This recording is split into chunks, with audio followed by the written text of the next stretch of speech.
अस्सलाम वालेकुम नाजरीन। ड्रामा सीरियल ए इश्क के जनून की नेक्स्ट एपिसोड में अब शहरोज को कोई नहीं बचा सकता।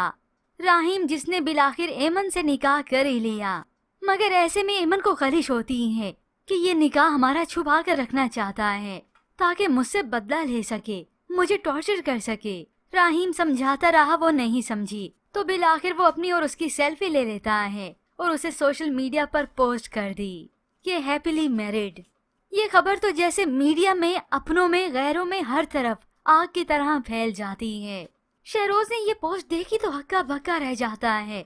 उसे तो शदीद गुस्सा आ गया कि भाई ने ये क्या कर दिया।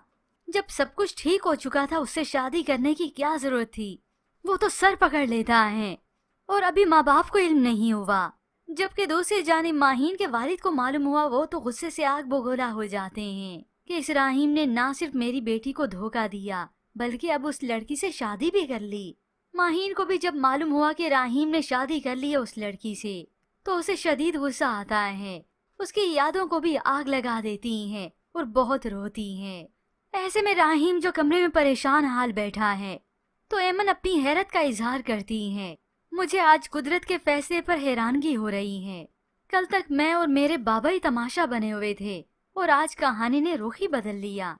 तो राहिम सच्चाई कहता है कि हर तस्वीर के दो रुख होते हैं। तुम दूसरे रुख की हकीकत खोलकर मेरे सर पर से ये इल्जाम हटा सकती हो। एमन, मुझे मारने के लिए तुम्हें खंजर की जरूरत नहीं, तुम्हारे अल्फाज ही काफी हैं। अब यही बात ही तो राहिम को परेशान किए जा रही है कि एमन सच्चाई क्यों नहीं बता रही, वो क्यों बार बार मुझे मुजरिम समझ रही है। ऐसी सुबह हो जाती है तो एमन के चेहरे पर धूप पड़ती है। राहिम आया तो उसके चेहरे से ये बाल हटाने लगा, मगर रुक जाता है कि इस हीरोइन को कैसे समझाया जाए कि जिसे वो विलन समझ रही है वो विलन नहीं बल्कि हीरो है। फिर यूं ही जब सुबह हो गई तो राहिम तैयार होता है और एमन को अपने साथ लेता है अपने घर ले जाने के लिए। यूं बिलाखिर राहिम एमन को अपने घर, अपने माँ बाप के घर पर लेकर आ ही गया। एक रूटीन की तरह नाश्ता लगा हुआ था। सभी बैठे नाश्ते की टेबल पर खाना खा रहे थे। राहिम के साथ इस एमन को इस तरह से देखकर तो वो हक्के बक्के रह जाते हैं, क्योंकि ये एमन तो यहाँ पर आ नहीं सकती, तो ये राहिम के साथ एमन क्या कर रही है। अब जब वो करीब आए राहिम से पूछते हैं, राहिम ये सब क्या है, ये लड़की यहाँ पर क्या कर रही है। तो राहिम बता ही देता है कि एमन से मैंने निकाह कर लिया है, अब वो मेरी बीवी है। ये सुनकर आसिया बेगम के ही 14 तबक रोशन हो गए। उन्हें तो अपने और अपने बेटे के लाले पड़ गए कि ये क्या राहिम ने कर दिया, मेरा बना बनाया खेल बर्बाद कर दिया। अब जैसे मौका मिला आसिया बेगम को तो अंदर जाती हैं। जल्दी से जहाँ जहाँ पर शहरोज की तस्वीर थी, फ्रेम लगे हुए थे, वो वहाँ से हटा देती हैं और बॉक्स में रख देती हैं, क्योंकि एमन की दिमागी हालत की अब जिम्मेदार यही तो हैं। डॉक्टर को रिश्वत दी थी ताकि एमन को गलत दवाइयाँ देता रहे और इसे याद कुछ आई ना। अगर इसने शहरोज की तस्वीर देख ली तो उसे याद ही ना आ जाए। मगर खतरे की घंटी तो बज गई।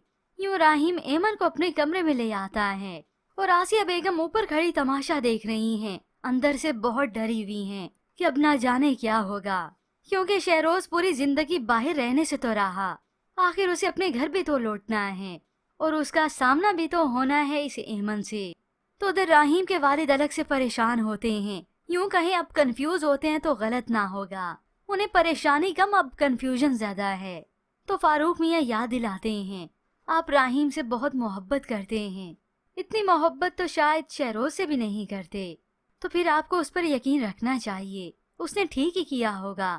अब अली नवाज मियाँ को यही खुशफहमी थी कि केस खत्म हो गया, सारा बोझाल हमने इसके कजन जमाल पर डाल दिया और इस लड़की पर। लेकिन मेरी ये खुशफहमी थी, मगर हकीकत तो इसके कुछ बरअक्स ही है, क्योंकि अब उन्हें लगता है कि जैसे राहिम बेगुनाह हो, मगर वो हतमी तौर पर कुछ कह भी नहीं सकते और ना ही शक कर सकते हैं। और उधर राहिम और एमन के दरमियान में फिर से तकरार होती है। राहिम थक चुका है, उसे यकीन दिला दिलाकर उससे सच्चाई सुनना चाहता है। आखिर चिल्लाते हुए एमन से कहता है, एमन तुम शहरोज को क्यों बचा रही हो, मुझे वजह बताओ, मेरा नाम ही तुम क्यों ले रही हो, जबकि मैं तुम्हारा मुजरिम नहीं। शहरोज का नाम सुनते ही एमन को तो जैसे कुछ याद आने लगा हो। मुझे सब याद आ रहा है, याद आ रहा है। अब एमन को याद आए इतनी आसानी से ऐसा होने वाला नहीं। अभी हो सकता उसे याद आकर भूल जाए, या अगर याद भी आया तो कुछ अधूरा ही याद आएगा, उसे चेहरा नहीं दिखेगा कि हकीकत में कौन था। फिर यूं ही कुछ वक्त बीतने के बाद राहीम, जो कि अपने वलीमे का इवेंट रखता है, एमन को भी तैयार करवाया जाता है और वालिद भी बस मजबूरन खामोश होता है। उसे तो समझ नहीं आ रहा कि क्या कहे क्या करे। और राहीम को तो ये एमन भा जाती है। उसने पहली मर्तबा जैसे उसे गौर से देखा हो और वो उसे अच्छी भी लगने लगी। मगर इसी दौरान एमन, जो कि बिल्कुल कायल नहीं होती वहाँ वलीमे पर जाने के लिए, तो राहीम गुस्से से उसी वक्त उसका हाथ पकड़कर वहाँ से जबरदस्ती अपने कमरे से ले जाता है। बाद में राहीम को इतना गुस्सा आया कि अपनी सेज भी उतार फेंकता है, फूलों को तोड़ देता है, क्योंकि राहीम खुद को बेगुनाह साबित करने के लिए जो कुछ कर रहा है। और एमन को तो कुछ याद ही नहीं आता और ना ही सच्चाई वो बोलती है। और इसी बात ही पे तो इसे रह रह कर गुस्सा आता है। मगर व्यूअर्स, अब सच्चाई खुलने में इतनी देर नहीं, बहुत जल्द इस एमन की यादाश्त वापस आने लगेगी और ये शहरोज आखिर कब तक उसकी नजरों से हटा रहेगा। बिलाखिर ऐसे मोड़ पर हकीकत खुलेगी जब राहीम और एमन का रिश्ता खोखला होने लगेगा और फिर शहरोज को कोई नहीं बचा सकेगा। तो व्यूअर्स, कौन कौन एक्साइटेड है इस आसिया बेगम और शहरोज को इसी तरह से डरा सहमा देखने के लिए, क्योंकि इन दोनों माँ बेटे के सर पर घंटी तो टनाटन बजती रहेगी। इसके मुतालिक हमें अपनी कीमती राय का इजहार जरूर कीजिएगा। मजीद ड्रामा रिव्यूज के लिए आप देखते रहिए उर्दू टीवी।